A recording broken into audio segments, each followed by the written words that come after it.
Because that was an open question, 3 minutes. Well, I don't plan on losing this budget, but if I did, I would go back to my facility, I would work airplanes, I would help my FACRA, I will help my region, I will help the national level, I will do everything I possibly can to move this organization forward. And there's a lot of talk about NACA not being big. NACA is big. NACA is big because of you, because of the activists in the field. This organization is not about the 12 leaders. The 12 national leaders move and set the policy in between our conventions. But at the end of the day, it is the activists in the field, engaged, motivated, fighting management, and staying on top of it. It's what I've done for 17 years. I cannot stop. It's in my blood. I was born and raised a union person, and I will never, ever, ever stop being a union leader. I love this organization. I love the members. I will always fight for you. And you're right, Steve Wallace is a great man, and he has endorsed me for president. And he's working so closely with her, and he's worked very close with me at the national level, and he has endorsed me to be president of this organization, her own fact. Thank you. Yeah.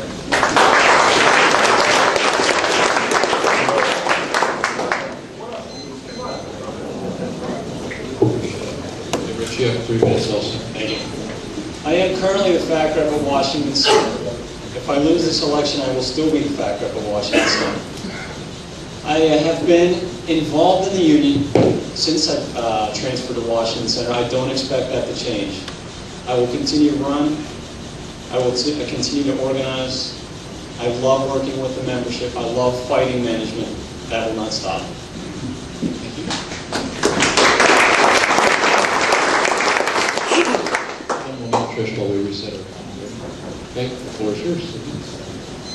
Every person in this room is my brother and my sister. NACA is my family as much to my heart as my own family is. And I mean that very sincerely and absolutely. As you know, we've been very busy legislatively over the last 4 years that I've been the chair of the committee under the previous administration and under the current administration. And as they set legislative policy, it is tasked upon me as the chair of the committee to make sure that we do, meaning me, the legislative committee, and every activist I can possibly motivate to get to the Hill, to get to the members of Congress, and get to their staff and make sure they understand our issues, to push our agenda and fix what we need to accomplish on the Hill via legislation, or whether it be a letter to inquire upon the agency to stop their ill-conceived plans to realign facilities and services, or whether it's to stop the nomination of Bobby Sturgill, which we successfully did. I was very busy doing that stuff. There were things and goals that I would have liked to have accomplished as chair of the legislative committee that I was not able to do because I am working full-time as an air traffic controller at Houston Center and then spending the rest of my time doing the legislative stuff. So if I were to lose this election, I would be absolutely as active as I've always been, and that would be to develop a more comprehensive legislative activist program, to better train our activists as they come and they seek help and hit the Hill with us. And also I would like to develop a better database for the way we deal with members of Congress and keep track of the meetings that take place on the Hill and how we can better take that information and use it to our benefit in the future and improve our database and our website for that kind of stuff. So I would be very active, and that's the kind of things I would do. Every office I've ever held in this union, I've done so with the most dedication and tenacity that any person could possibly have, and I will do that as a member or any position I hold. Thanks.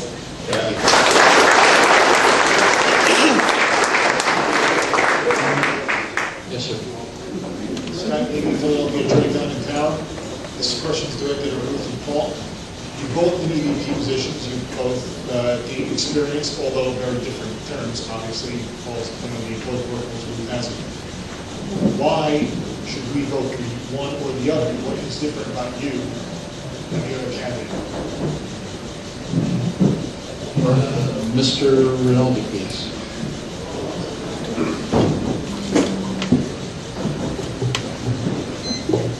Well, I addressed it in the opening.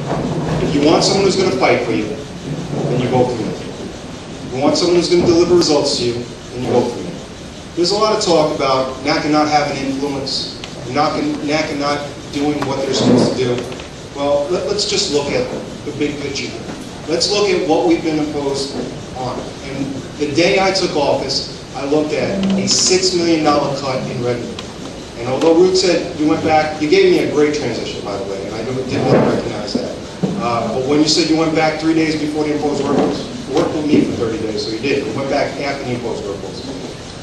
The difference is, you know, legislative strategy, which I heard Rich Sanders say is failed, and it's far from failed. It's actually very successful. You know, and then I heard about 5449, well, Lottered, he's our champion. Well, Steve Lottered is still our champion. And the bill has passed twice through the full House. Problem is, they never got a bill to go through the Senate. And the Senate is a different beast, with 60 votes to make stuff move and 1 senator to lock everything up. So that's where we are right there. That's it. Why vote for me? Because I'll deliver results to you and I'll work for you. You know, peace and prosperity is not going to be handed to us on a silver platter from the Obama administration. It's just not going to happen. And the FAA is not going to give us anything. Once we get a ratified agreement for our members, we're going to have to fight at every level. We're going to have our activists, our area reps, our FAC reps, our NEB, everybody on the same page with clear direction on how we're going to do it. I served as a FAC rep for 10 years. Not 3, not ever. My opponent has 10 years. I've run facilities. I know how to deliver results.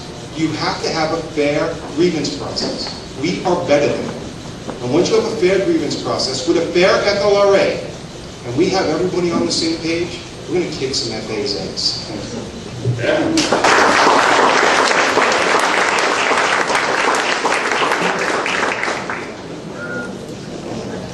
So I believe the question is, why are you different? And Paul and I are very different people. I believe in fighting, absolutely, but I believe in fighting effectively. And alienating our friends doesn't do that. And I'm glad that he made this speech that he made. It was from the newsletter that came out, which we have to swing our back so they know we have it. And it's a very good speech in a room like this. And it's a very good speech at FACRAP meetings, and it's very effective for getting our members riled up. But we lucked into the Obama administration.